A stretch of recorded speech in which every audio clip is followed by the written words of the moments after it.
자, 선생님들 드디어 내일이 시험인데요. 제가 조금 목 상태가 좋았다면 여러 가지 좀 더 준비를 했을 텐데, 목이 좀 나아지지 않고 있어서요. 작년 상반기와 하반기 좀 비슷했던 어떤 형식으로 나왔었는지, 그 각각의 카테고리별로 좀 크게 준비를 해봤어요. 한번 우리 분석을 해보도록 하겠습니다. 자, 병실 환경관리에 관련된 것들이 같이 이번에 나왔었어요. 상반기는 파란색으로 표현을 했고요. 하반기는 빨간색으로 표현을 했었는데요. 이런 문제들은 어렵지 않게 아마 푸셨을 거예요. 그래서 우리 상반기, 하반기 작년 거 다 풀어보셨으면 좋겠고, 혹시 아직 안 푸신 선생님들 계시다면 제가 블로그에 다 비밀번호 없이 올려놨거든요. 그래서 내일 시험 전에 자, 한번 풀어보시는 게 좋을 것 같고요. 우리 상반기에 나왔던 거 정답은요. 안정성을 높이기 위해서, 낙상 예방하기 위해서 야간에는 바닥에 간접 조명 같은 거 켜둘 수 있겠죠? 네. 물기 같은 경우는요, 낙상 유발할 수 있기 때문에 바로바로 닦아주고요. 불안정한 천장에 침대 난간 같은 거는 항상 올려두고 는 털어서 보관하지 않고요. 바닥 청소지 특히 비질하지 않는다고 했습니다. 격리실 안에 격리 의료 폐기물 박스 두고요. 그래서 정답은 여기는 3번이 되겠고요. 사용한 후두경 날, 비눗물 담가서 소독하는 거 아니죠. 후두경 날 같은 경우는 준위험 기구에 속하는데요. 우리 물품 분류에서요. 고위험 기구가 있었고 준위험 기구 있고 비위험 기구 있었어요. 그래서 특히 고위험 기구 같은 경우는 정말 그 무균한 조직에 사용하는 것들로 수술기구, 카테터 대부분 이런 것들이 들어갔었죠. 그래서 세균의 압복까지 다 죽여야 되는 아주 높은 수준의 멸균을 해야 됐던 게 고위험 수준의 기구들이었고, 준위험이 아까 방금 내시경류, 후두경 날도 이런 곳에 들어가겠죠. 자, 그 다음에 비위험 기구는 혈압 측정기, 청진기, 대소변기 이런 것들이 들어가게 됩니다. 자, 5번요. 입원실 청소, 오염이 심한 구역에서 덜 심한 구역으로 한다. 아니죠. 우리 상처 소독도요. 깨끗한 곳에서 더러운 쪽으로 한다. 상처 자체가 깨끗한 거기 때문에 상처에서부터 다른 방향으로 하게 되는데 병실 청소도 같습니다. 그래서요. 오염이 덜한 구역부터 오염이 심한 구역 쪽으로 한다. 같이 기억해 주시면 되겠죠. 그리고 청소도 위에서 아래쪽으로 한다. 위에서 아래쪽으로 한다. 라고 이런 것들 얘기했던 거 기억하실 겁니다. 직업윤리와 관련된 것도 1번에 이제 나왔었거든요. 직업윤리. 어렵지 않게 고르셨을 거예요. 자, 그래서 1번 같은 게 작년 상반기 거는 바로 정답이 나왔어요. 환자에게 위해가 있는지 해가 있는지 확인을 한다. 하반기 거에는요. 바로바로 어떤 상황이 발생했을 때, 보고할 상황이 발생했을 때 그걸 미루지 않고 주시하지 않고 바로 보고하는 것들, 혈압계가 파손되었음을 관리자에게 보고한다. 이런 것들요. 격리 의료 폐기물에 해당하는 것은 격리 의료 폐기물에 해당한다는 것은 뭔가 격리를 지금 하고 있다는 거죠. 지금 대상자가 격리실 안에 있습니다. 어떤 상황들이 있어요? 우리 특히 1급, 2급 같은 거에 들어가는 감염병 대상자에게서 나오는 격리 의료 폐기물에 들어가게 되겠죠. 그래서 1번부터 5번까지 살펴보면 활동성 폐결핵, 특히 결핵 같은 경우는요. 2급에 들어가는데 활동성이래요. 그렇게 되면 지금 전파력이 높다는 거죠. 거기에서 나오는 환자의 객담이 묻은 거즈 같은 경우 이제 5번 격리 의료 폐기물에 들어갈 수 있겠고요. 자, 그러면요. 격리 의료 폐기물의 도형색이 무슨 색일까요? 그렇죠. 붉은색이겠죠. 자, 네, 붉은색이 있고요. 폐반 버리는 거 무슨 색이었죠? 네, 녹색이었죠. 그 외에 손상성 폐기물이나 조직물류 폐기물이나 혈액오염 폐기물, 나머지 도형들 같은 경우는 노란색이었습니다. 그리고 특히 손상성 폐기물이 또 노란색이었다. 같이 기억해 주자고 했죠. 손상성 폐기물에는 바늘류, 침류, 주사바늘 같은 거 들어가게 되는데요. 손상성 폐기물 혹시 유효기간 그쵸. 우리 30일로 기억하자라고 했습니다. 하반기에 이제 손상성 폐기물이 나왔어요. 주사바늘 뭐죠? 손상성 의료 폐기물 전용 용기에 버린다. 그리고요. 주사바늘 같은 경우 다시 캐핑, 그러니까 뚜껑 닫는다고 했나요? 그죠? 뚜껑 닫지 않는다라고 말씀드렸죠. 자, 상반기에는요. 소화기관과 기능을 올바르게 연결한 것은 고르라고 나왔고요. 하반기에는 지방을 소화하는 효소가 나왔어요. 자, 한번 보도록 할게요. 간, 담즙을 저장. 자, 일단 간은요. 담즙을 생산하는 곳은 맞지만요. 저장한다고 해서 우리 담낭, 주머니 낭자 쓴다고 했어요. 담낭. 간은 담즙 저장, 비타민 K도 나오게 하고요. 간 중요한 것들이 사실 굉장히 많아요. 그래서 가장 큰 기관이다. 가장 큰 기관. 그 다음에요. 한방에서는 분노하면 상하는 기관, 손톱 윤택하게 해준다. 이런 것도 배웠었고요. 그 다음에 우리 기본 간호에서는 간경화 대상자나 이런 대상자들, 몸이 잘 붓는, 특히 복수가 찰 수가 있잖아요. 체중을 매일 잰다. 복수 차게 됐으면 우리 복수천자 같은 거 할 수 있겠죠. 복수천자 하게 되면 천자 전후에 둘레대는 거. 둘레 재고 배액이 되기 때문에 침대 시트가 젖을 수 있죠. 그래서 방수포 같은 거 깔아주는 것들 그런 간호들이 있고요. 간염 특히 급성 간염 칼로리 고칼로리로 주자. 소양증 같은 거 유발할 수 있어요. 병실을 좀 서늘하게 해줄 수도 있고요. 자, 그 대신 식사는 시기를 제공할 때 고칼로리 주는데 음식을 따뜻하게 제공해 주자. 이런 것들도 우리 배우셨죠?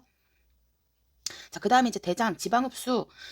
지방 어디서 흡수하죠? 네, 소장에서 흡수하고요. 우리 정답은 3번인데 위에서 단백질 분해하죠. 위에서 단백질 분해하는데요. 위에서 단백질 분해할 때 도와주는 놈이 누구죠? 그렇죠. 펩신. 펩신. 자, 그 다음에 음식물 저장 아니고 음식물의 통로, 도로가 됩니다. 지나가는 통로가 되는 식도. 내적 인자가 분비된대요. 뭐예요? 어디죠?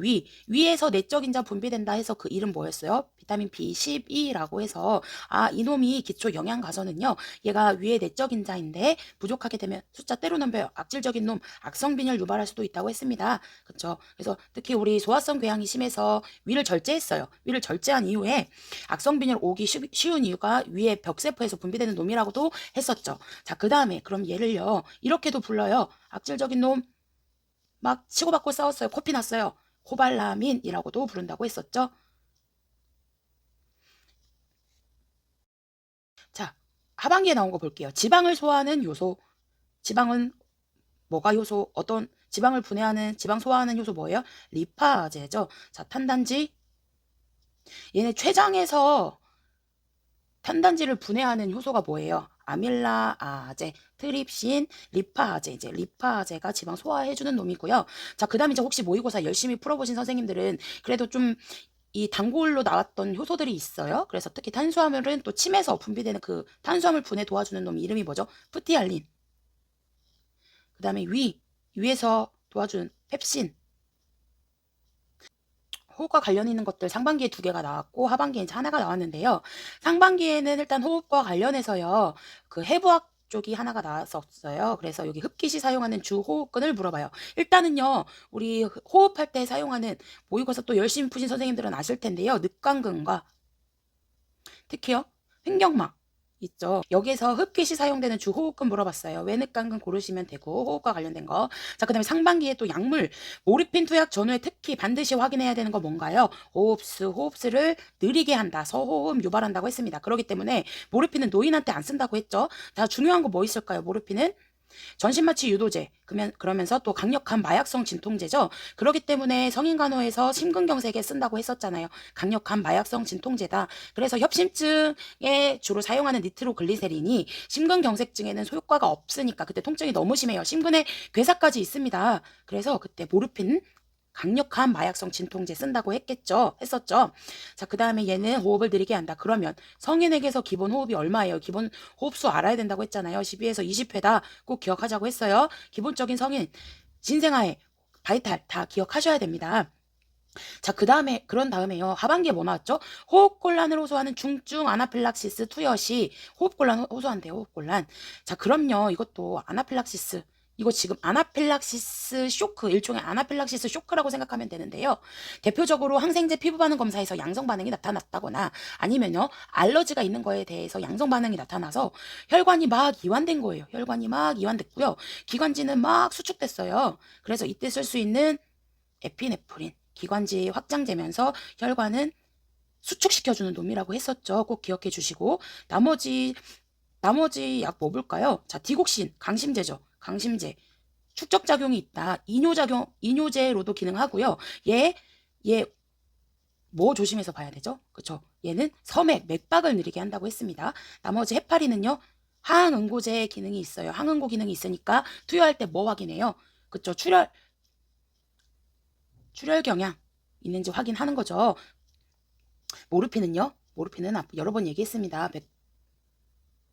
호흡 확인한다. 얘기했고 니트로글리세린 언제 쓰죠? 협심증에 효과가 좋아서라 투여한다. 차광용기에다가 담아서 보관하고요. 자, 시기가 관련된 게 또 나왔어요. 요독증이 있는 신부전 환자에게 권장되는 시기. 일단은요, 제가 신장 질환들은 몸이 잘 붓는다. 염분을 적게 주자. 저염, 전하투륨 시기 같은 거 얘기했고요. 그 다음에 대부분 단백뇨 나올 수 있어요. 그래서 저단백 시기 먹자고 했죠. 정답 2번 고르시면 되고요. 자, 그 다음에 위절제술 했습니다. 덤핑 신드롬이 발생할 가능성이 있어요. 고농도의 당질 음식이 빠르게 소장으로 넘어가면서 일종의 현기증, 실신 이런 거 나타낼 수 있기 때문에 음식을 먹을 때요. 소량씩 먹고요. 먹을 때 물 섭취 안 한다. 국물 섭취 안 한다. 기억하시고 탄수화물 어떻게 준다고 했죠? 그죠? 저탄수.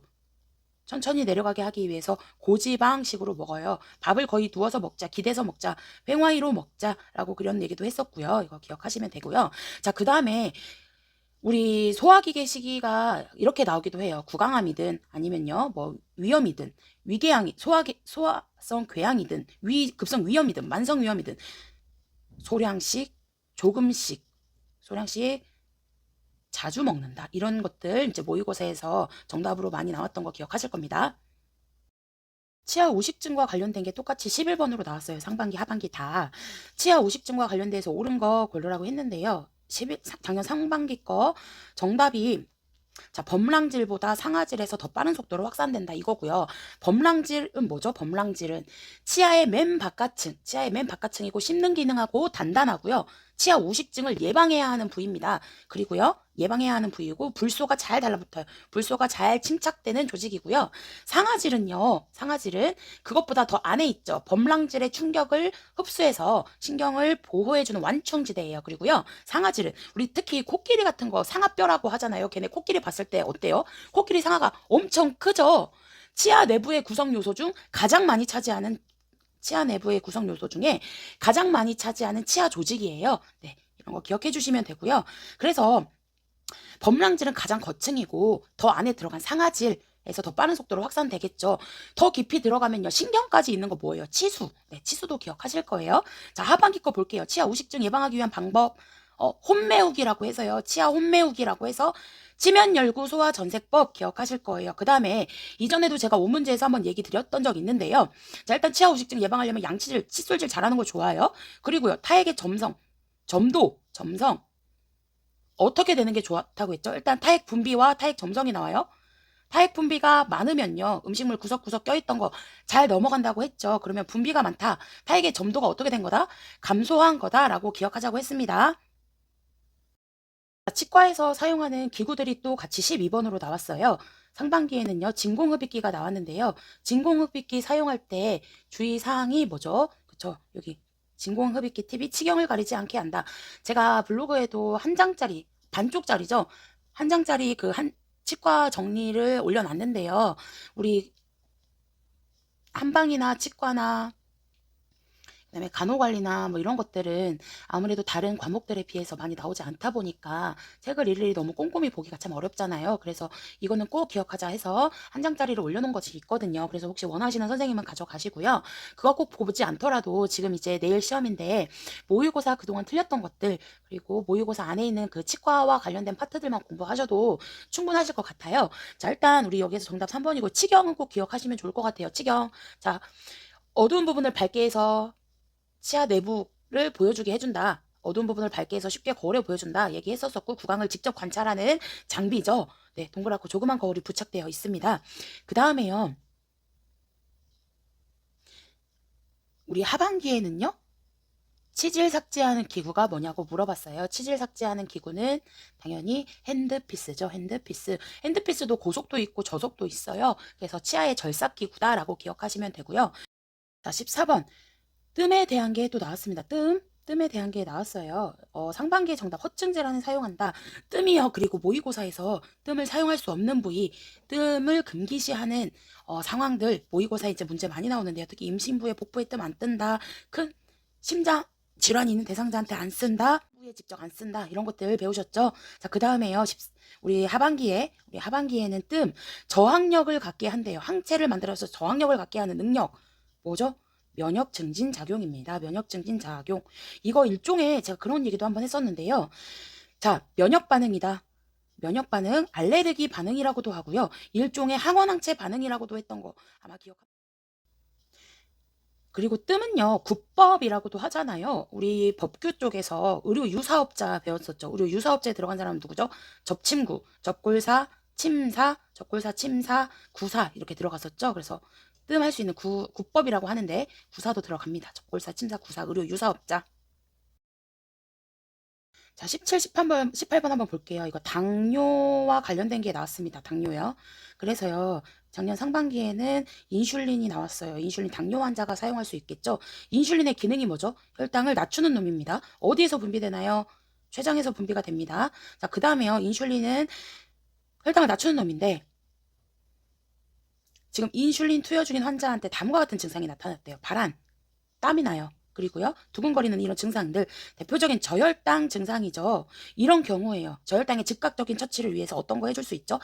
당질을 쭉 흡수가 잘 되는 당질을 마셔줘야 되겠죠. 그래서 사탕이나 오렌지 주스를 마시게 한다. 정답 여기 고르시면 되고요. 오렌지 주스는 또 어디서 나오죠? 철분제 흡수에 효과가 좋아요. 철분이 비타민 C와 같이 먹으면 흡수가 잘 됩니다. 그때도 도움이 되죠. 자, 그럼요.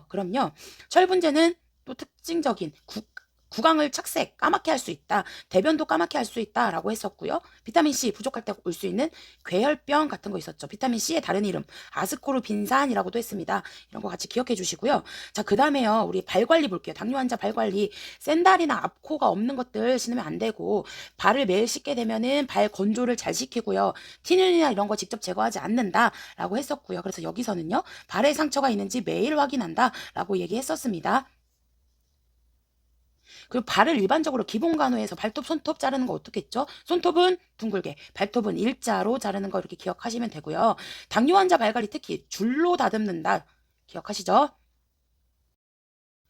자, 작년 상반기, 하반기 둘 다 간질환, 간담체 질환 쪽에 해당되는 것들이 나왔어요. 그래서 자, 상반기 거 보면요. 황달을 동반한 간경화증 환자가 소양감 호소한대요. 네, 소양감 호소할 수 있습니다. 그럴 때 우리가 환경적인 중재를 해주게 되잖아요. 그렇게 되면 방 안의 온도를 서늘하게 유지한다라고 했었고요. 자, 우리 특히요, 황달은요, 담즙의 색소 농도가 비정상적으로 증가한 걸 얘기를 해서 안구 공막이나 피부가 다 황색으로 변합니다. 그래서 폐쇄성 황달, 비폐쇄성 황달, 용혈성 황달 이렇게 있었는데 폐쇄성 황달 같은 경우는요 폐쇄된 거예요. 그래서 담도가 막혔기 때문에 담즙산이 막 축적이 됩니다. 그래서 피부를 자극해요. 소양증도 심하죠. 소양증이 심하고 담즙 색소에 의해서 황갈색으로 변한다 이런 것들 얘기했었고요. 반면에 비폐쇄성 황달은 간 자체의 문제입니다. 간 자체의 문제, 담즙 생산이 안 되는 거 자체가 문제고요. 용혈성 황달 같은 경우는 적혈구의 파괴를 일으키는 뭐 말라리아나 용혈성 빈혈 같은 걸로 인해서 황달이 오는 거 이렇게 해서 구분이 되는데요. 특히 자, 지금 소양감 발생한다고 했잖아요. 그럼요. 소양감에 관련된 중재들 아까 얘기한 거 온도를 서늘하게 해준다 얘기 드렸고요. 자, 또 아동에서 특히 소양감 심하다 했을 때 아이가 막 긁어요. 적용할 수 있는 장갑보호대 같은 거 있었죠. 그런 거 같이 기억해 주시면 될 것 같고요. 자, 하반기에는요. 간염 환자에 대한 간호보조 활동, 특히 식이 많이 나온다고 했어요. 고칼로리 식이를 제공한다. 고단백, 고탄수, 그다음 고비타민 이런 것들 기억하실 거고요. 자, 그 다음에 이 비형 간염 반가워요. 비형 간염 대표적인 필수 예방접종 항목이 맞죠. 필수 예방접종 항목이 맞습니다. 상급에 들어가요. 아이가 태어나면 우선적으로 아이한테 예방주사 준다. 예방접종 하는 게 비형 간염이라고 했어요. 자, 그 다음에요. 이 비형 간염은 혈청성 감염이라고도 했고 수직 감염이다. 얘기했었습니다. 고칼로리 제공하는 식이 뭐 기억나세요? 고칼로리. 특히 갑상선 기능 항진증, 결핵, 병적인 구토, 임산부, 임신, 오조증 이런 것들 기억하시죠? 우리 전범위에서 했습니다. 자, 중이염이요. 또 상반기, 하반기 같이 나왔어요. 중이염 수술을 했대요. 그럼요. 우리 코 수술이나 아니면 눈 수술이나 귀 수술은 다 안쪽이 연결되어 있기 때문에 자극되는 거, 압력 높아지는 것들 조심해야 된다고 했습니다. 그래서요. 상반기의 정답 지켜야 할 사항 뭐죠? 감기에 걸리지 않도록 조심한다. 감기에 걸리면 코가 꽉 막혀요. 이런 것들 생각하시면 되고 하반기에도요.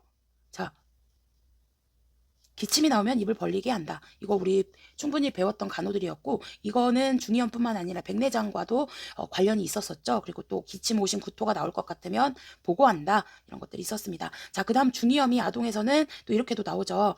아기가 칭얼대면서 베개에다가 귀를 비비고 울어요. 어떤 증상 의심돼요? 중이염.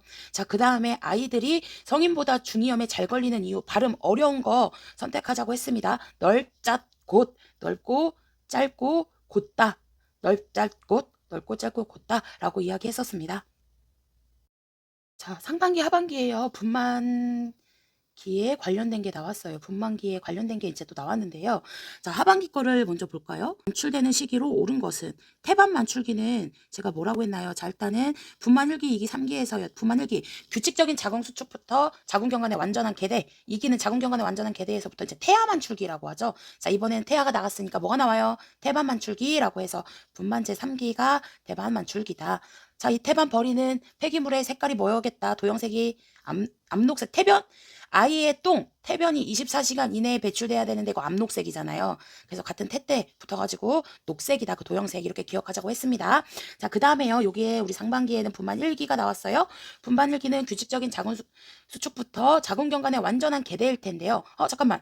완전한 개대면 한 몇 센치 열렸겠다. 10cm 정도 열렸겠다. 초산부래요. 초산부는 거의 다 열린 상태에서 분만실 가도 된다고 했어요. 근데 이제 자궁 태반 관류를 촉진하기 위해서 자궁 태반으로 혈류의 흐름을 원활하게 하기 위해서 측이를 취하게 할 수 있죠. 자, 그 다음에 나머지에 뭐 중요한 게 자궁 수축을 위해서 자궁저부 마사지 하는 건 언제일까요? 나중에 이제 아기가 다 나가고 태반 만출하고요. 자궁 수축이 잘 안 되게 되면 산후출혈의 위험이 있잖아요. 그렇기 때문에 그때 자궁저부 마사지 같은 거 해줄 수 있죠.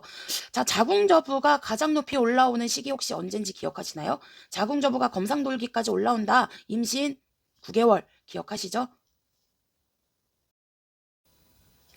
자, 신생아의 정상적 신생아와 관련된 거 내용이 나왔어요. 자, 아기를 반드시 눕힌 상태에서 머리를 한쪽으로 돌리면 돌리는 쪽에 팔과 다리는 펴고요. 돌리는 쪽에 팔과 다리는 펴고 반대쪽에 팔과 다리는 구부린다 라고 해서 배우셨을 텐데 이거 뭐죠? 그쵸? 긴장성 목반사 토닉 내기라고 했습니다. 토닉 내 이거 작년 상반기에 나왔었고 나머지 문제들은 쉽죠. 자, 그 다음에 특히 모로반사 같은 경우는 신생아에게서 쇄골골절일 때 특히 나타나지 않는다 이런 것들 배우셨을 거고요. 그 다음에 하반기에는 태변과 관련된 게 나왔어요. 태변 정상 태변은 끈적끈적하고요. 끈적끈적하고 냄새는 없어요. 출생 후에 처음 보는 대변이죠. 24시간 이내 나와야 되는데 나오지 않았다면요. 나오지 않았다면 장의 기형, 장 기형을 의심해 볼 수가 있겠죠. 자, 산모와 관련된 거, 임산부와 관련된 게 나왔습니다. 작년 상반기에는 자간전증 진단받았대요. 경련하고 있대요. 경련하고 있을 때 우리 억제대 같은 거 했나요? 막 잡아주나요? 먹이나요? 이런 거 전혀 상관없죠. 혹시나 흡인을 방지하기 위해서 머리를 옆으로 돌려준다. 고개를 옆으로 돌려준다. 이런 거 기억하실 거고요. 꼭 그 자간전증 진단받은 임신부뿐만 아니라 경련과 관련되어 있는 것들은 모두 이런 간호 고르시면 되겠습니다. 경련 유발할 수 있는 질환들이 뭐 있죠? 특히 아동에서는 고열이 아이에게 흔한 열성 경련 일으킬 수 있다라고 얘기했고 여기 임신부 자간전증, 자간증 이런 거 관련 있고요. 그 다음에 파상풍 대표적으로 파상풍 경련 일으킬 수 있는데 특징적인 증상 같은 거 있잖아요. 등이 막 활처럼 휘었어요. 후궁반장. 입을 앙 다물어요. 막 아광긴급 이런 말들이 있었죠. 자, 그 다음에 그럼 파상풍이 잘 침투하는 상처, 자상. 파상풍은 무슨 균? 혐기성 균. 그럼 이 같이 따라오는 혐기성은 식중독에서 보툴리누스 식중독. 그 다음에 쓰레기 처리하는 곳에서는요. 뭐였죠? 이모프 탱크. 혐기적인 분해다. 그러면 가장 우수한 호기성 이용하는 가장 우수한 호기적인 분해, 활성 온입법 이런 거 반대작용하고 막 가지치기해서 연상해서 기억하셔야 됩니다. 그 다음에요. 또 예파상풍은 중요했던 거 있잖아요. 예방접종 이름 뭐예요? 100대 맞아서 되게 아파. 백디파. 얘네 DTP 항목이었고요. DTP는 2개월 간격으로 또 맞는다 얘기했었습니다. 그 다음에 경련 유발할 때는 환경적인 중재들 대부분 똑같이 들어가는데요. 빛을 쪼이지 않게 한다. 얘기했었죠. 빛을 쪼이지 않게 한다. 자, 그 다음에 하나 더 볼게요. 개한테 물리는 거. 공수병 이런 거 기억하시겠죠? 공수병. 자, 그 다음에 이제 하반기에는 모유 수유하는 산모 유방 우열 완화하기 위한 간호가 나왔어요. 모유 수유하는 사람, 모유 수유부와 비수유부가 있잖아요. 이것도 제가 그 블로그에 모성 한 장짜리 요점 정리를 올려놨는데 원하시는 선생님들 막 댓글 달아주셨더라고요. 그래서 받아간 걸로 기억하는데요. 거기에 모유수유부와 비수유부 이제 칸을 나누어서 놨었죠. 자, 모유수유부는 유즙 분비를 원활하게 하기 위해서 어떻게 하죠? 그죠? 냉찜질 이후에 뭐 온찜질 같은 거 해줄 수 있어요. 유즙 분비를 원활하게 잘 된다. 자, 비수유부는요. 젖이 돌면 안 되잖아요. 탄력붕대 찐찐 감을 수 있고요. 진통제 먹을 수 있고요. 그 다음에 냉찜질만 한다. 자극 주면 안 되는 거죠. 자, 그래서요. 여기에서 유방울을 완화하기 위해서 5번 유관을 손가락으로 돌려가며 유방을 마사지 해준다. 자, 아동과 관련된 게 이제 또 같이 나왔어요. 자, 정상 발달 단계상 18개월 된 유아에게서 나타나는 거, 유아기 18개월 벌써 이제 1년이 넘어갔죠. 유아기 아동에서 말하는 유아기는요. 자, 유아기 1살부터 3살까지 얘기한다고 했어요. 이 시기에 자율성을 잘 획득했어요. 대소변 가리기도 너무 잘했어요. 이거 획득 못하면 수치심 느낀다고 했습니다. 이 시기 이렇게 얘기한 사람은 에릭슨이고요. 프로이트는 대소변 가리기 잘했다. 똥 싸면서 욕구가 해소되어 항문기라고 얘기했었죠. 자, 정상 발달 단계상 18개월 유아. 이 시기 또 기억나는 거 뭐 있어요? 아이가 혼자 같이 무리지어 놀지만 혼자 노는 시기, 가상놀이 하는 시기, 거절증, 떼쓰기 막 나타나요. 그 다음에 이 시기에 그래서 하도 막 물건 같은 거 놀고 역할놀이 하고 하다 보니까 장난감이 입으로 들어가요. 이 시기의 주요 사망 원인 사고라고도 했었죠. 친구 옆에서 장난감 가지고 논다 라고 얘기했습니다. 그 다음에요. 대소변 가리기 12에서 뭐 18개월 한다. 이 시기 제가 M대대라고 얘기했는데 M대대 MMR 이 시기에 맞자 대소변 가리기 한다. 대천문 다친다 라고 했었죠. 이거 같이 기억해 주시고요. 자, 하반기에 어떻게 나왔어요? 주 양육자와 잠시도 떨어지지 않으려고 하는 거. 분리불안이에요? 분노발작이에요? 잠시도 떨어지지 않으려고 하는 거. 그냥 분리불안이죠. 어떤 발작적인 상황은 아니잖아요. 자, 잠시도 떨어지지 않으려고 하는 우리 분리불안을 일으키는 흔한 원인. 부모와의 격리 이런 거. 부모와의 분리 이런 것들 기억하실 거고요. 자, 그 다음에요. 분리불안이나 분노 발작이나요? 이상 행동이 아니잖아요. 큰 문제가 아닙니다. 그쵸? 그래서 관심 끌기 위한 행동이기 때문에 그저 잘 이제 지켜만 봐주면 됐었던 거고요. 자, 28번 자율성이 형성되는 시기 유아기 얘기했습니다. 그 외에 중요한 거 뭐 있을까요? 한번 보도록 할게요. 영아기에는 엄마와 나와의 자기가 앙 하고 울면서 엄마가 와서 젖 물려줘요. 신뢰감이 잘 형성된다 라고 했어요. 그리고요.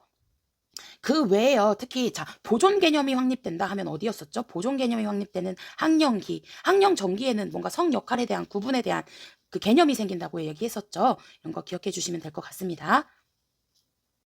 자, 청소년기에요. 특히 우리 대학 진학하기 전에 나 뭐 해야 되지? 나 무슨 과 가야 되지? 고민이 많잖아요. 그게 나 뭐 돼야지? 하고 자아정체감이 잘 형성된 청소년이면 상관없겠지만 아직도 역할에 대한 혼돈이 있어요. 자아정체감 대 역할 혼돈. 그래서 이거 얘기하면서 자아정체감과 자아통합은 다르다라고 얘기했죠. 자아통합은 어디예요? 나중에 노년기 가서 하는 거죠. 청소년기가 자아정체감 대 역할 혼돈이었습니다. 자, 우리 기초 영양과 관련된 거 이제 나왔던 거 한번 볼게요. 갑상생 호르몬 구성하는 무기질. 이거 뭐죠? 이거 모르시는 선생님들 없을 겁니다. 요오드죠. 요오드. 그리고 해조류에 많기 때문에 예방적으로 먹으면 좋다. 갑상선 질환 예방하기 위해서 예방적으로 먹으면 좋다고 얘기했었습니다. 그 다음에 우리 하반기에 나왔던 거요. 철분 흡수율을 높이기 위해서 철분제제와 같이 먹으면 좋은 비타민C. 비타민C가 많은 오렌지 주스 같이 기억해주면 되고요. 비타민C 아스코르빈산이라고도 한다. 기억하시고요. 비타민 BC 종류들이 어디에 들어가요? 수용성 종류에 들어가죠. 노인의 신체적 변화를 오른 것은 골밀도는 감소하고요. 폐활량 당연히 감소, 심박 출량도 감소하죠. 혈관 저항은 당연히 증가합니다. 정답 4번. 기초대사량 감소하니까 칼로리 어떻게 주자고 했습니까? 네, 젊었을 때보다 저칼로리로 주자라고 얘기했었고요. 우리 여기 심박 출량 혹시 증가시키는 약물 뭐 있는지 기억하시나요?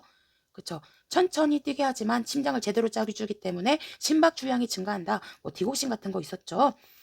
자, 우리 하반기에는 자살 징후 보이는 노인 대상자에 대한 간호보조 활동. 노인이요. 우리 특히 노인 간호에서 노인에 대한 학대 종류가 여러 가지가 나와요.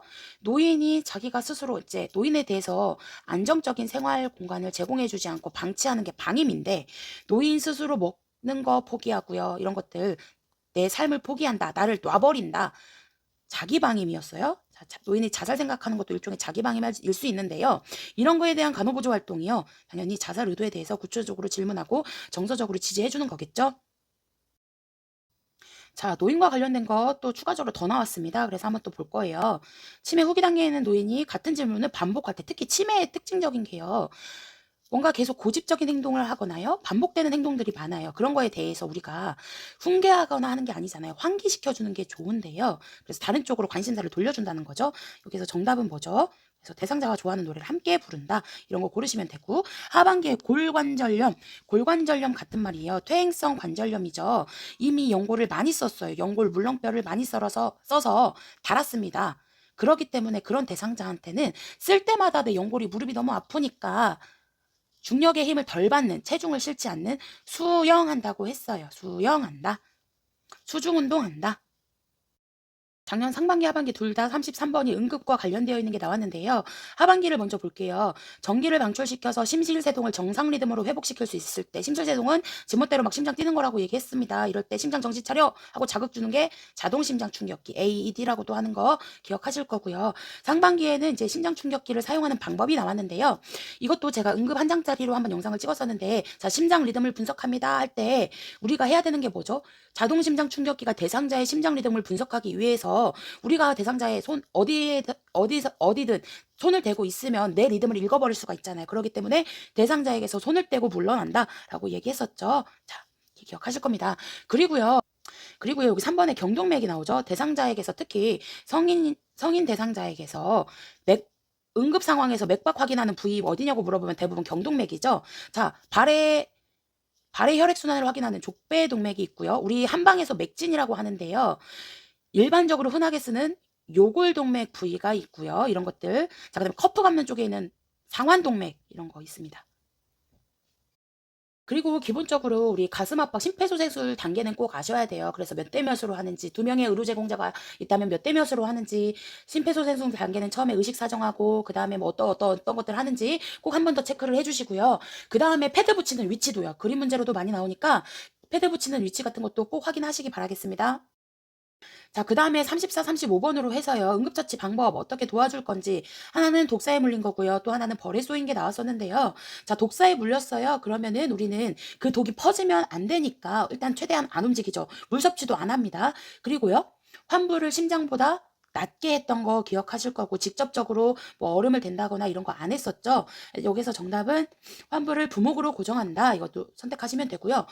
나를 문 그 독사놈을 찾아가지고 산을 막 헤매나요? 헤맬 필요 없죠. 독사가 문 그 이빨 확인하면 된다고 얘기했었습니다. 자, 그 다음에요. 하반기에는 벌에 쏘인 거 나왔죠? 독사에 물리든 벌에 쏘이든 나타날 수 있는 만약에 쇼크 물어보면 뭐죠?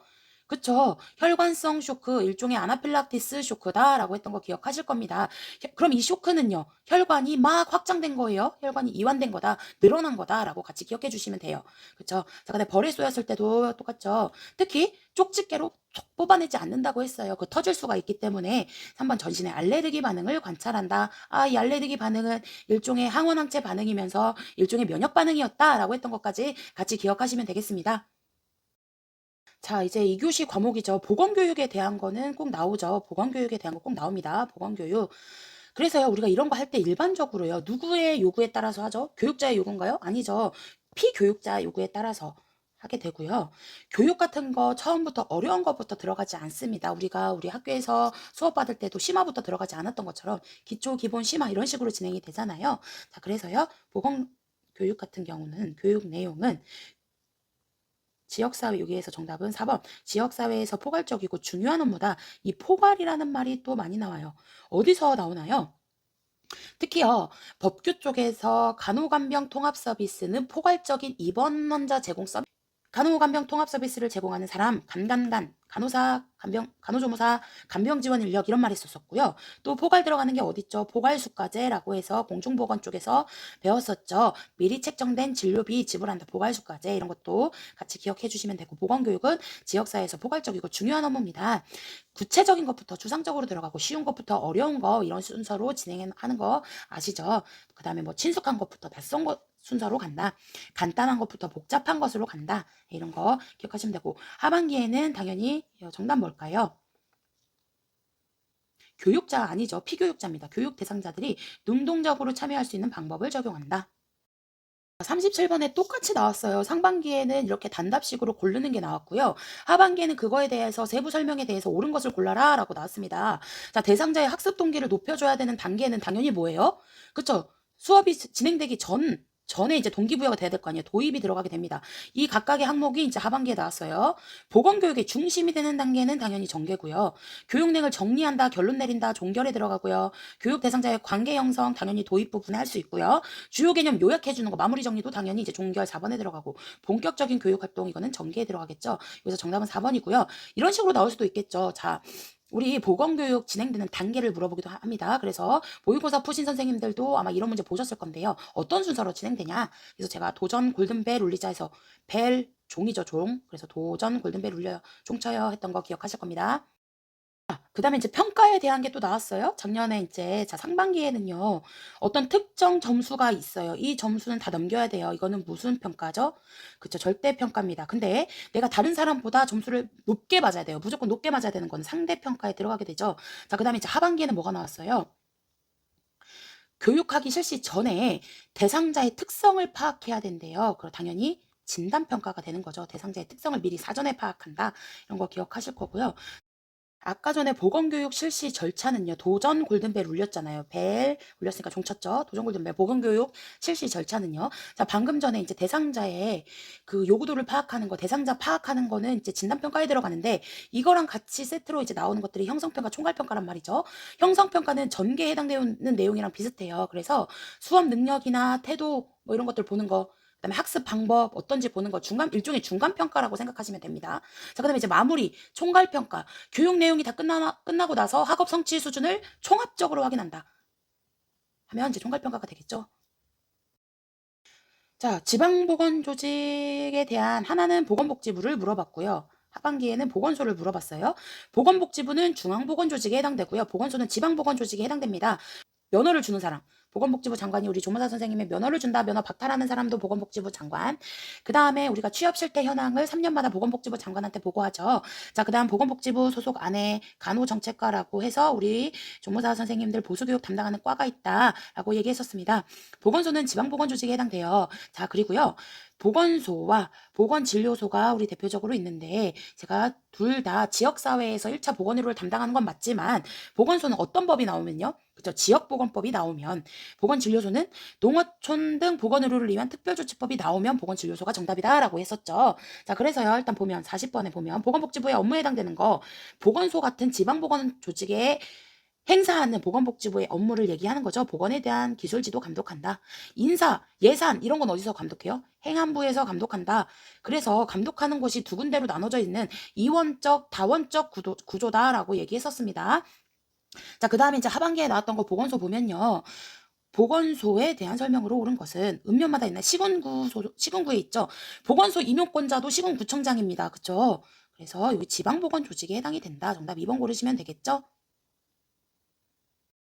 자, 상반기, 하반기 또 비교해 볼 거예요. 보건의료시설 물어봐요. 자, 제가 이거 아까 전에도 얘기했었는데 보건의료시설 중에서 농어촌 어쩌고 물어보면 무조건 보건진료소. 보건진료소에서 1차적으로 진료, 포괄적인 의료를 제공하는 요원 누구예요? 보건진료 담당 공무원 기억하시죠? 자, 그러면 이렇게 1차적인 보건의료가 대두되게 된 이유 인간의 기본권 중시 때문에 어디서 선언했어요? 알마타에서 회의했어요. 회의 선언했습니다. 그럼 여기 언제요? 알타리무 칠렐레 팔렐레 다 흘려요. 칠렐레 팔렐레 다 흘린다. 얘기했었고요. 자, 그 다음에요. 여기 이제 하반기에 나왔던 거 세계보건기구에서 제시한 1차 보건의료가 되기 위해서 일단 4가지 기본적인 욕구가 기본적인 요소가 충족이 돼야 돼요. 그래서 제가 야, 그 접수했으면 좀 줘라. 접수 주지. 그래서 접근성, 수용 가능성, 주민의 참여, 지불 부담 능력인데요. 여기에서 보면요. 1차 보건의료가 성공하기 위한 가장 중요한 요소래요. 이거 제가 마을 건강원 제도나 뭐 이런 것들 주민 참여라고 얘기했습니다. 그래서 운영위원회, 운영협의회 설치했다고 하는데요. 이런 거 얘기했고요. 그 다음에 세계보건기구 뭐예요? WHO. 우리나라는 WHO 어느 지부에 소속되어 있나요? 서태평양 필리핀 소속되어 있고요.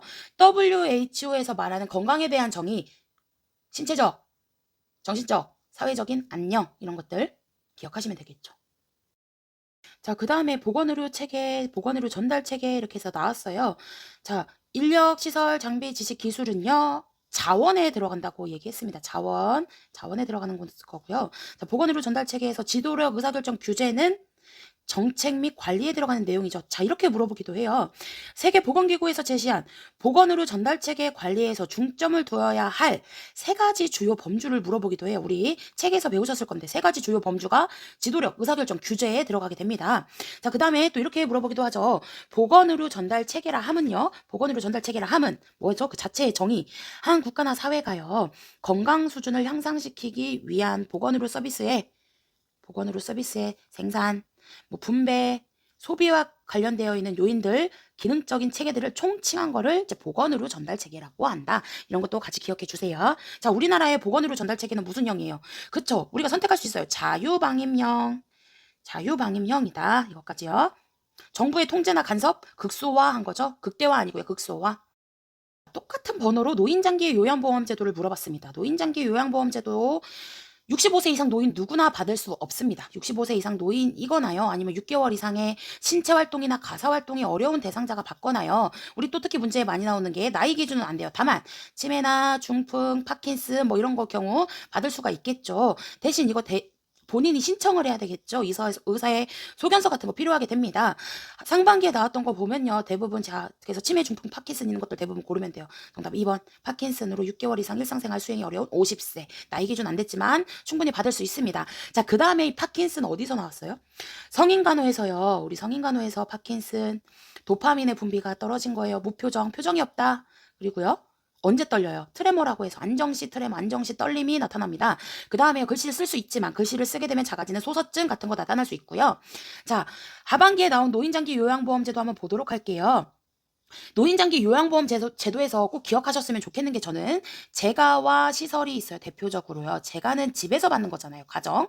여기에서는 대표적으로 시설이 나오는데요. 시설은 두 개 있다고 생각하시면 돼요. 의료시설에 들어가는데요. 노인요양시설과 노인요양 공동생활가정이 들어가요. 근데 인원수의 차이가 있습니다. 10명 이상 시설이에요.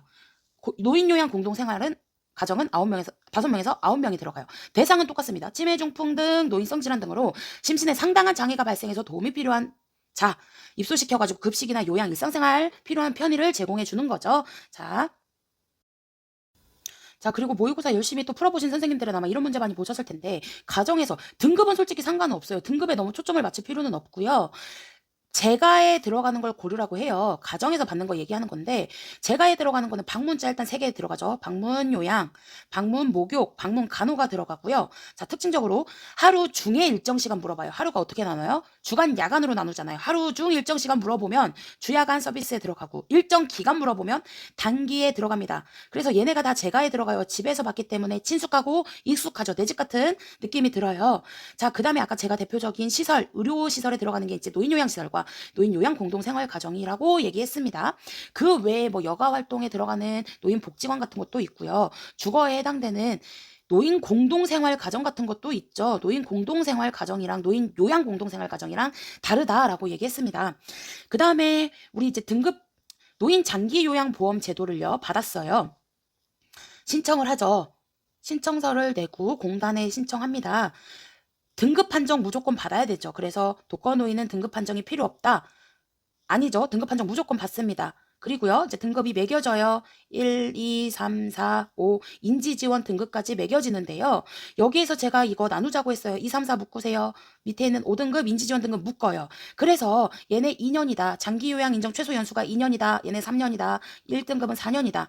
등급이 가장 그 일상생활이 어려운 등급이 가장 심각한 상태가 1등급이죠. 이 사람이 1등급을 연달아서 받았어요. 그 사람한테 다시 또 1등급을 받으라고 한다면 언제 또 등급 받을 거예요. 그쵸? 4년 뒤에 다시 받으면 되겠죠. 연달아서 1등급 받았으면 그만큼 일상생활이 어려우니까 그 사람은 4년 뒤에 받아도 된다. 배려를 해주는 거다. 이렇게 생각하시면 된다고 했습니다. 자, 그 다음에 제도 이렇게 나왔어요. 하나는 건강보험제도에 대해서 나왔고요. 하나는 의료급여에 대해서 나왔어요. 제가 그래서 우리나라 4대 보험, 우리나라 5대 보험 꼭 기억하자고 했고요. 어떤 게 소득보장에 해당되는지, 어떤 게 의료보장에 해당되는지 제가 그것도 영상 하나 찍어놨는데 혹시 잘 모르시는 선생님들은 꼭 한 번 더 찝어보시고요. 국민건강보험제도 특성. 보험자는 국민건강보험공단이다. 강제가입, 소득 재분배 효과가 있어요. 이런 것들 기억하실 거고 하반기에는요. 얘는 이제 사회보험에 들어가는데요. 자, 이번에는 공공부조에 들어가는 게 나왔었어요. 하반기에는. 그래서 얘 의료급여, 특히 공공부조는 의료급여와 기초생활보장제도가 있어요. 그래서 의료급여가 의료보장에 들어가고요. 기초보장생활제도가 그 소득보장에 들어가게 되죠. 예, 정답은 1번 고르셨으면 됐을 것 같습니다. 자, 작년 상반기 하반기 똑같은 번호로 진료비 지불제도 똑같은 거 물어보는 건데요. 사후보상 결정 방식 있어요. 우리 이거 뭐가 들어가요? 행위별 수가제가 사후 보상 결정 방식에 들어가게 됩니다. 행위별 수가제. 상반기도 행위별 수가제 나왔고요. 하반기도 진찰료 검사비 수술비 청구하는 진료비 지불제도 행위별 수가제에 들어가게 되죠. 4번 의료진의 재량권이 확대돼서 의료의 질이 높아진다. 기억하시면 되고요. 행위별 수가제가 연달아 나왔기 때문에 또 나올 것 같지는 않은데요. 자, 그 다음에 제가 이것도 여러 번 얘기했었는데 미리 책정된 진료비 이거 뭐예요? 포괄수까지 여기에 들어갔던 우리 백내장 수술, 그 다음에 또 편도절제술, 제왕절개 분만 이런 것들 기억하시죠? 치질수술, 수정체 수술 뭐 이런 거 다 기억하실 겁니다. 자, 그 다음에 나머지 인두제 물어보면 단골의사 기억하시죠? 자, 그래서 사후보상제도는 행위별수까지 하나 배우셨을 거고요. 그 외에는 다 사전 보상제도에 들어가게 되거든요. 그래서 어찌됐든 작년에는 행위별수까지 물어보는 게 나왔기 때문에 이번에는 혹시 다른 게 나오지 않을까 싶습니다. 다음에서 설명하는 대기오염 물어봐요. 대기오염. 공장이나 자동차 배기가스에서 배출된 산화물이요. 대기 중에 산화되어 있다가 지상으로 떨어집니다. 부식한대요. 산성비죠. 자, 그 다음에 나머지도 잘 아실 텐데 열섬 현상 뭐죠? 특히 대도시에 막 빌딩들이 있으면서요. 높은 고층 대도시의 고층 빌딩들 때문에 대류의 순환이 안 되면서 온도가 높게 닿아 보이는 열섬 현상 같은 거 기억하시죠? 자, 하반기에 환경오염으로 인해 발생하는 현상으로 오른 거 환경오염이 심해지면 어떻게 될까요? 빙하 막 녹아요. 그쵸? 산성비 증가하고요. 이상기후의 증가 당연히 3번이 되겠죠. 자, 도시하수 처리법의 순서로 오른 것은 제가 우리 영화 보러 갔어요. 영화 스크린을 보고 있는데요. 너무 깜깜하게 잘 안 보여. 눈에 시력이 떨어졌습니다. 스크린 보는데 눈이 침침. 여기에서 그러면 이제 1번, 2번 둘 중에 하나일 텐데요. 둘 중에 하나일 텐데 알갱이가 큰 것부터 가라앉혀야 되잖아요. 알갱이 이거 모래 사자거든요. 알갱이가 큰 것부터 가라앉혀요. 그래서 스침침할에서 1번 정답 고르시면 되고요. 자, 그 다음에요. 이 각각의 기능을 물어보기도 할 수가 있잖아요. 그래서 수로의 밑면에 경사지게 배치해서 부유물을 제거한다. 경사지게 배치하는 거 스크린입니다. 꼭 기억해 주시면 좋고. 활성온이법은 생물학적 처리 방법 중에 가장 우수한 방법이에요. 호기성 균을 이용하는 겁니다. 그 다음에 이거 제가 또 혐기적인 분해라고 한, 호기적인 분해가 아니고 혐기적인 분해다 했던 거 이모프 탱크 기억하시죠? 쓰레기 하수 및 분유 처리 방법 땅에다가 묻는데요. 탱크 안에다 묻는 거예요. 그쵸? 자, 하반기에는 유기물질 과다 유입으로 수질오염 상태 하나만 일단 제대로 기억하면 돼요. 디오 물속에 녹아있는 용존산소량이 높아진다. 깨끗한 거죠. 이거 높아진다는 건 깨끗한 건데 이거 반대로 다 BOD 떨어져요. COD 떨어져요. 그 다음에 부유물질 떨어져요. 그 다음에 뭐 안 좋은 것들 탁도 다 떨어져요. 깨끗한 거에 반대가 다 떨어진다고 생각하면 되는데 지금 유기물질이 과다 유입됐어요. 오염된 거 얘기하는 거잖아요. 그래서 용존산소량 당연히 낮아지고요. 부유물질 올라가고 탁도도 올라가고 과학적인 산소 요구량이 높아진다. 고르시면 되겠죠. 자, 식중독 나왔어요. 어패류 작년 상반기 어패류 장어, 장염, 비브리오, 장어 이렇게 해서 기억하자고 했습니다. 그 다음에 이게 어패류가요. 우리 중금속 쪽으로 가면요. 어패류 특히 뭐와 또 특히 관련이 있다고 했나요? 어패류 원인 물질로 특히 어패류에 많이 들어있다. 수은 그쵸? 미나마타병 유발할 수도 있는 거 같이 또 기억해 주시고요. 자, 하반기에는 뭐 나왔어요? 포도상 구근식 중독. 우리나라에서 발병률이 가장 높아요. 엔테로톡신, 장독소 같이 기억해 주시고요. 뭐 유통기간 지난 케이크로 인해서 발병할 수도 있다. 이런 것들 발병률이 높다. 치사율이 높다 물어보면 뭐예요? 보툴리누스 식중독. 얘도 통조림 같은 거 공기 안 통하는 통조림 혐기적인 상태예요. 이런 걸로 올 수 있는 보툴리누스 식중독이 있고요. 자, 그 다음에 우리 모의고사 열심히 푸신 선생님들 테트로도톡신 뭐죠? 보거독이죠. 그 외에 여러 가지 있습니다. 한 번 더 점검하세요. 자, 작업장 환경에 관련된 것 같이 50번으로 나왔어요. 산업 피로에 대해서 옳은 거 피로가 누적되어 있지만 좀 쉬고 나면 괜찮죠? 네, 적절한 휴식, 충분한 영양 섭취로 예방하는 게 중요하다. 자, 생각보다 쉽죠? 하반기 대체 뭔가를 바꾸는 거예요. 그래서 3번 가연성 물질이 담긴 유리병을 바꿨다. 대체 들어가고요. 자, 그 다음에요. 뭔가 차단막을 두는 거죠. 격리 5번 같은 경우 특히 원격 조정 장치 썼다. 격리 같은 거에 들어가고 그 외에 작업장에서 주요하게 해줘야 될 환기 같은 것도 중요하죠. 환기 그 다음에 납중독 같은 경우에 방진 마스크 쓰는 것들 유독 물질일 때 방독 마스크 쓰는 것들 뭐 이런 것들 같이 기억해 주시면 되겠습니다. 자, 우리 질병 발생과 관련되어 있는 요인이 또 나왔어요. 작년 상반기 숙주, 자, 그다음 하반기에도 지금 심각한 임상 증상 일으킬 수 있는 거 이것도 여러 번 우리 얘기했었죠. 그동안 5문제 풀면서도 얘기했고 전범위 범위에서도 얘기했었던 것 같아요. 심각한 증상, 동력, 심각한 위해 증상, 동력이라고 했고요. 상반기 숙주 요인에 해당되는 거 대부분 제가 사람 생각하면 된다고 했습니다. 인종 고르시면 되고요. 자, 그 다음에 병원력, 감염력 잊지 말자고 했어요. 뭐예요? 자, 인체에 침입해서 증식한다. 자리 잡았어요. 그거 뭐예요? 감염력. 그 다음에 현성 감염을 일으키는 역. 병원역이라고 얘기했었죠. 같이 기억해 주세요. 자, 그리고 또 질병 발생을 일으키게 하는 세 가지 요소 뭐예요? 환경과 숙주와 병원체 같이 기억해 주시면 되겠죠? 자, 볼게요. 코로나 바이러스 코비드-19 예방접종 후에 얻게 되는 거, 제가 예방접종은 균을 넣어줬다 생각하라고 했습니다. 항원을 넣어서 항체를 형성하게 해줍니다. 그래서 이런 거는요.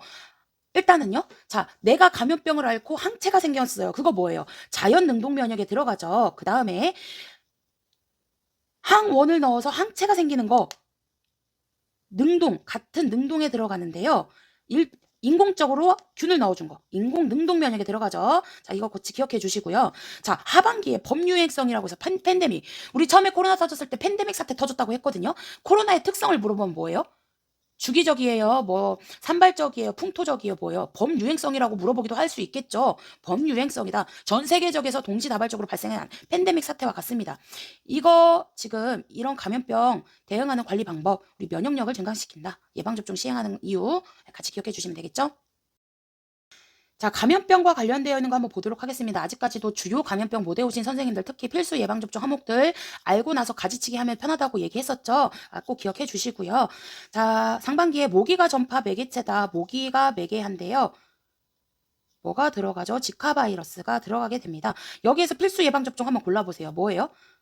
그쵸? 인플루엔자 4급에 들어가는 필수 예방접종 항목에 들어가고요. 모기 매개하는 것도 뭐 있어요? 지카 바이러스뿐만 아니라 우리 그 일본 뇌염이나 말라리아 같은 것도 들어가고요. 사상충증 같은 경우도 모기랑 또 관련이 있습니다. 장티푸스는 또 얘는 파리죠. 파리. 그 다음에 사스 1급에 들어가는데요. 1급에 들어가는데 사스 특히 1급에 들어가니까 즉시 격리한다. 즉시 보고한다. 즉시 보고하고 음압 수준의 높은 수준으로 우리 격리한다. 기억하시죠? 자, 그 다음에 민물고기. 민물고기 하면 제가 무조건 담수어다. 민물고기, 담수어, 간흡충증이라고 얘기했었습니다. 기억하시죠? 민물고기는 일종의 중간숙주라고 생각하시면 되고요. 자, 그 다음에 우리 폐흡충증이라고 하는 간흡충이 간 디스토마라는 것도 같이 아셔야 되죠. 자, 그 폐흡충증은요. 중간숙주 얘는 뭐예요? 가재나 게 이런 거 기억하시죠? 충 들어가는 거 어디에 들어가요? 기생충증 이런 것들 다 4급에 들어간다. 기억하시죠? 4급에 들어가니까 보고 언제 하겠다. 7일 기억하시고 여기에서 충 있는 것 중에서 우리나라에서 감염률이 높은 충 물어보면 회충. 요충은 뭐예요? 요충. 항문 주변의 산란 기억하시죠? 하반기에 매독 나왔어요. 매독도 여러 번 얘기했습니다. 정답 뭐예요? 5번 모체 대반통에서 수직 감염할 수 있다. 매독 몇 급에 들어가요? 4급에 들어간다고 했습니다. 인구와 관련되어 있는 거 한번 볼게요. 상반기에는 총 부양비 물어봤어요. 어떤 거 물어볼지는 모르겠어요. 어떤 인구 물어볼지는 모르겠지만 특징적으로요. 부양한다. 총 부양비. 생산 가능한 인구가 밑에 들어가야 되겠죠. 15에서 64세 인구가 생산 가능한 인구고요. 0에서 14 뭐예요? 유소년 인구. 65세 노령 인구 물어봐요. 자, 그 다음에 우리 특히 그 식중에서 영아 사망률 열심히 우리 했었거든요.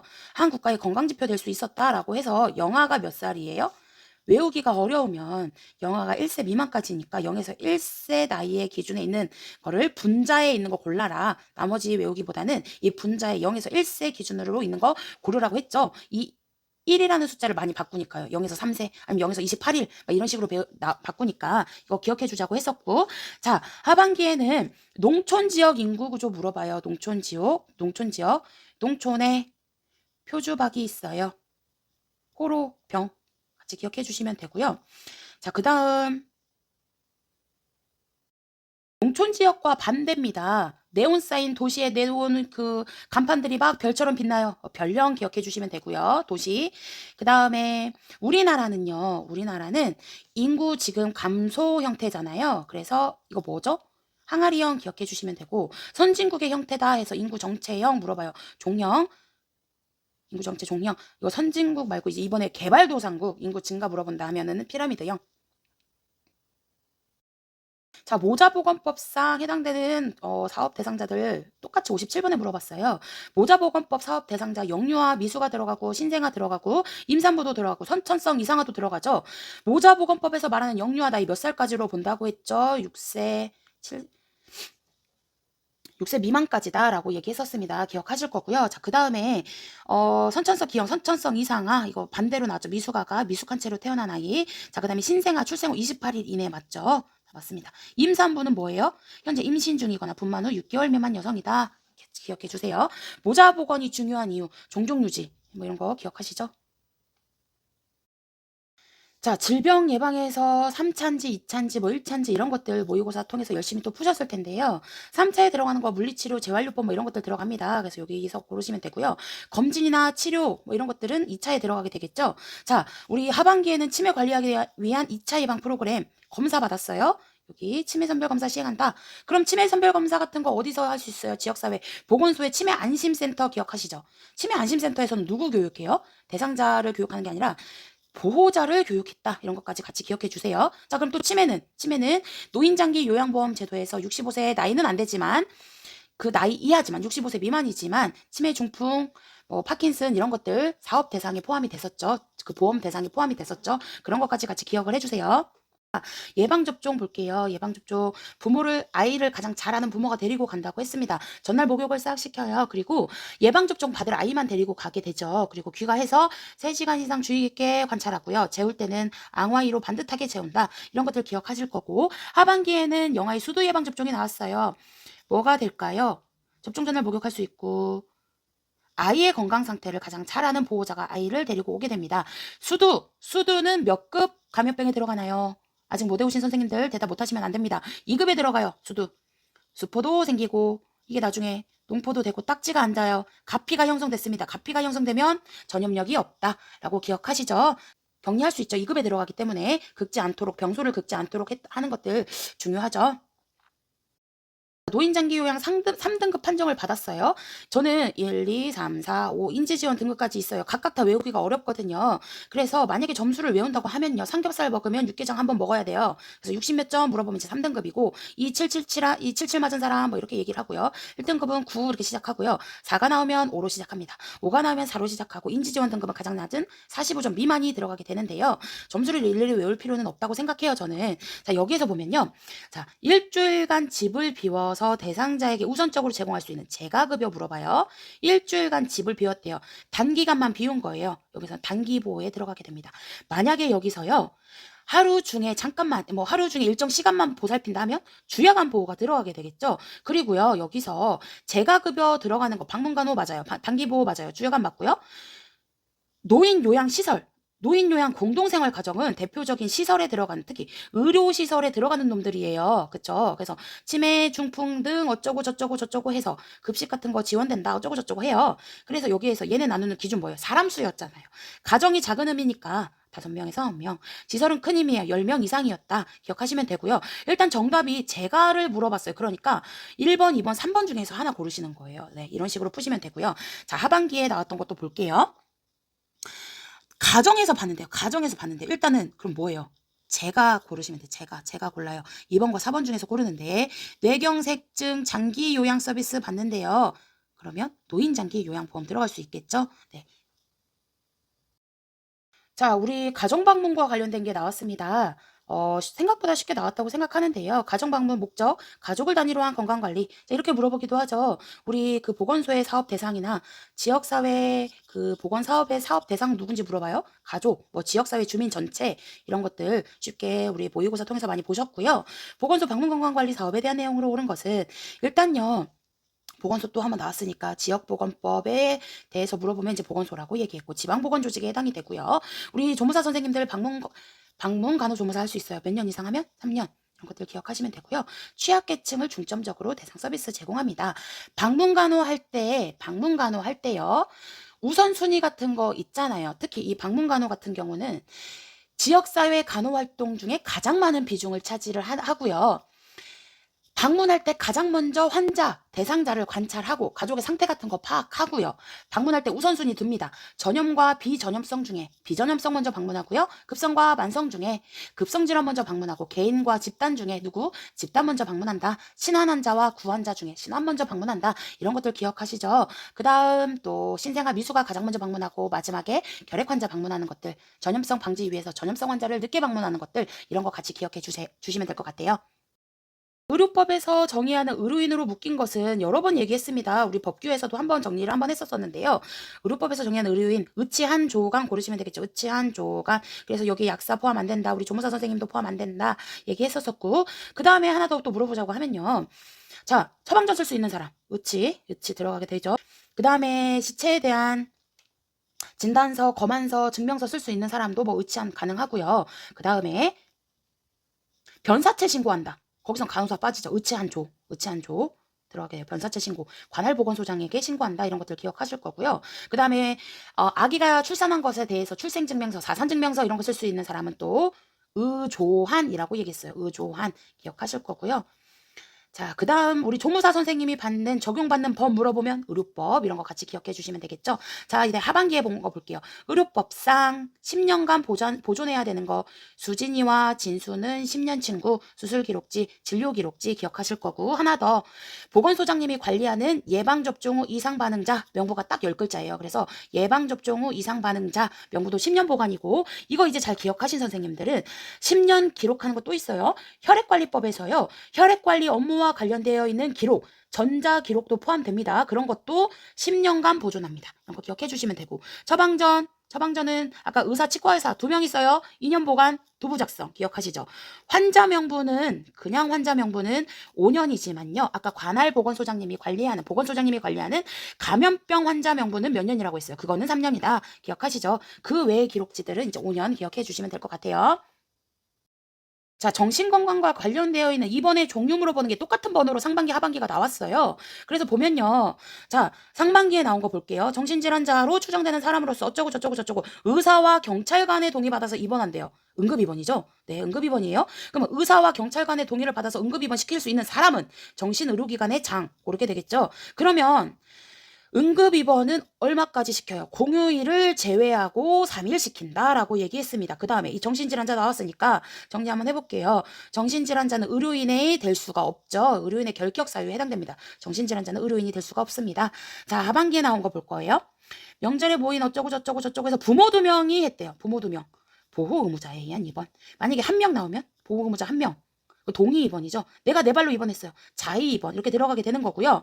자, 그 다음에요. 또 물어본다고 하면 자의 입원했어요. 내가 퇴원할 의사가 있으면 지체 없이 퇴원입니다. 퇴원할 의사가 없다고 한들 2개월마다 퇴원 여부 물어봐요. 동의 입원 같은 경우는 3개월마다 물어본다. 이것도 같이 기억해 주세요. 결핵예방법상 결핵과 관련된 거 똑같이 67번 나왔었죠.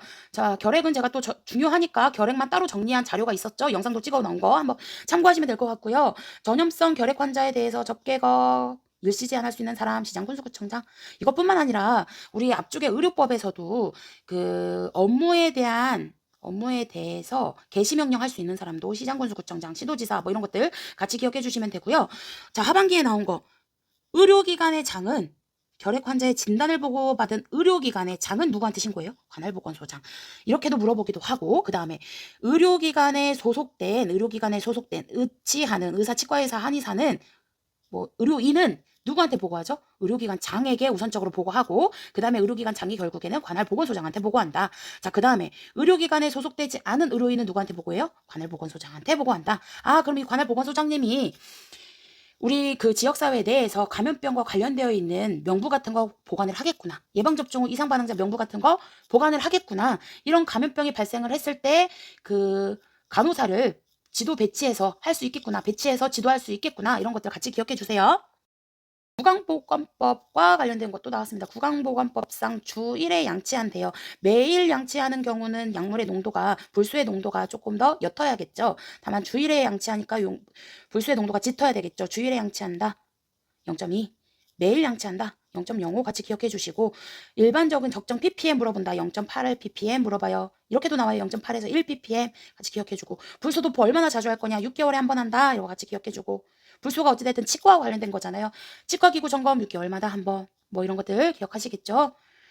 자, 그 다음 하반기에 구강건강실태조사, 대부분의 실태조사는 제가 3년, 그래서 우리 취업 실태 현황도 3년마다 보고해요. 하지만 정신건강과 관련되어 있는 실태조사는 5년, 그리고 정신건강과 관련되어 있는 백서 출간 5년, 정신건강도 기본계획, 종합계획 5년 수립, 이런 거 기억하시죠? 그럼 나온 김에 구강관리 용품 정하는 사람 누구예요? 보건복지부 장관. 자, 감염병도 여러 번 집었기 때문에요. 추가적으로 세부사항은 덧붙이지 않을게요. 여기에서 보면 그 발생을 계속 감시할 필요가 있대요. 유행 시 24시간 이내 신고한대. 격리라는 말 없죠. 일단 24시간 이내 신고한다는 거는 2급이나 3급인데 격리라는 말이 들어가면 2급인데 없어요. 그래서 3급에 들어가는 거 고릅니다. 그래서 제가 필수적으로 알아야 될 것들 말씀드렸었고요. 여기서 쯔쯔가무시가 들어가게 되겠죠. 자, 그 다음에 쯔쯔가무시는 특히 리케차에 의해서 생기는 제가 발발증 얘기했습니다. 세 개밖에 없어요. 발발증, 발진테푸스, 발진열, 쭈쭈가무시 같이 기억해 주시고, 자, 하반기에는요, 이것도 한번 제가 얘기했었는데 추적한다. 원인 규명한다 하면 뭐예요? 역학조사. 자, 우리 혈액관리법에 대해서 나왔어요. 헌혈자한테 체열하기 전에 시행하는 일반적인 건강 진단, 당연히 뭐 문진도 하고요, 시진도 하고, 촉진도 하고, 체온, 맥박 측정하고요, 이런 거 당연히 들어가죠. 기본적인 거. 산소포화도 우리 모의고사 열심히 푸신 선생님들 기억하실 겁니다. 산소포화도 측정 아니고요, 혈당 검사 아니죠. 오답으로 많이 나옵니다, 걔네. 그다음에 뭐 빈혈 검사 할 수 있어요. 하는 것들 빈혈 검사 할 수 있고, 체중 측정하고요, 혈압 측정하고요. 이게는 좀 어렵게 나왔죠. 벌금 물어봐요. 이런 거 일일이 솔직히 외우기가 어렵습니다. 나 다 공부했다 하신 선생님들은 이제 벌금까지 외우셔도 상관없겠죠. 정답 혈액 매매행위 환자. 혈액 관리 업무에 들어가는 거 뭐 있어요? 아기가 공 가지고 보채요. 공급, 그 다음에 보존, 체열 업무 이런 것들 있다. 기억하시면 될 것 같고요. 자, 그 다음에 무적격 혈액 같은 경우는요. 적격 혈액과 분리된 공간에 별도의 공간에 잠금 장치 가 되어 있는 공간에 보관을 하고요. 즉시 폐기하는 게 아니었죠. 혈액 겉면에 왜 그렇게 폐기해야 하는지 부적격 항목이 됐는지 사유를 표기하고요. 이런 것들 같이 기억하시면 되고요. 자, 그다음에 특정 수혈 부작용 이런 거 있어요. 수혈로 인한 부작용 시에 사망했습니다. 그러면 즉시 보건복지부 장관에게 신고한다. 이런 것도 기억하실 거고요. 자, 그다음에 혈액관리 업무에 대한 정기평가, 수시평가 있는데 정기평가는 뭐 2년마다 실시한다. 이런 것도 배우셨을 거예요. 같이 기억해 주시면 될 것 같습니다.